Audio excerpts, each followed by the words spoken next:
All right, in this segment we're going to take a look at flats. So flats have to do with key signatures, and they're also known as accidentals.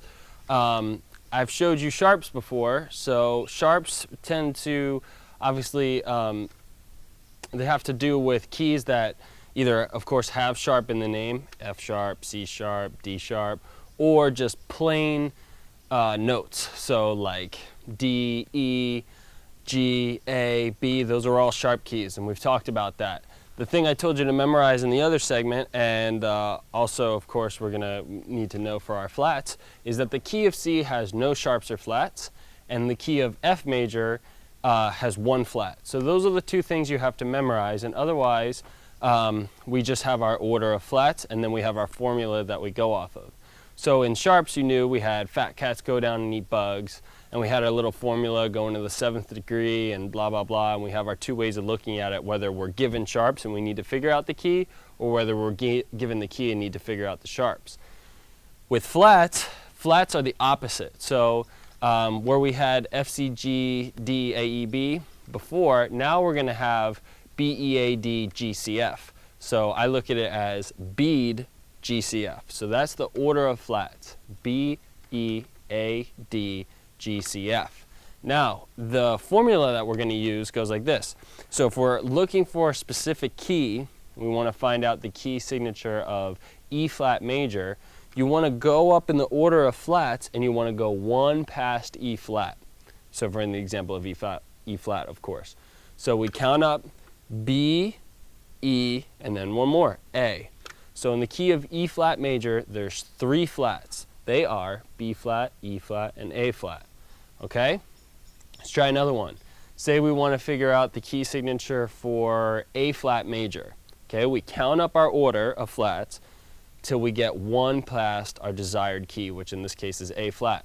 So B, E, A, and then one more, D. So in the key of A flat major, we have four flats, and that is B, E, A, and D. All right, now what if we were to look at it from the other side of things? What if we were to say, I'm giving you two flats, okay? You have to tell me what those two flats are and also what key it comes from. So we count up in our order for two flats, it's just B and E, and then we take that formula that we were just doing and do the opposite. So we want to say, okay, what is our second to last note? What is one past that desired key that we don't know? X. It's kind of like a variable in algebra, right? So we go one past. Here we only have two flats. So we say, okay, B and E flat, it's got to be B flat major. So two flats is B flat and E flat, and it's the key of B flat major, right? That's one of the reasons why I was telling you have to memorize that F has one flat, B flat, because you can't go one past one. So let's do another example, right? I'm saying we are playing with 5 flats. What are those 5 flats, and what is the key? So we count up in our order, B, E, A, D, G. Those are all of our flats, B, E, A, D, and G. And then to figure out the scale, the second to last flat is going to tell us what key that is. So B, E, A, D.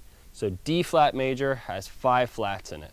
You're going to want to just quiz yourself and do this a bunch of times from both perspectives of looking at it, because eventually you'll just have them memorized, but the order of flats always remains the same. You're not going to have an A flat without also having a B flat and E flat. You're not going to have, you know, a C flat, which is super rare, unless you have all the other flats. So that order always stays true. Same thing with the sharps. So speaking of which, let's figure out C flat major. You go B, E, A, D, G, C, and then one more, F. So all those notes are flat, and of course, that's C flat major. And we'll do one more from the reverse perspective. What are 6 flats? B, E, A, D, G, C. Those are the 6 flats, and the key would be the second to last one, which is B, E, A, D, G. So G flat major has 6 flats in it. So take a few minutes to maybe watch this a couple of times.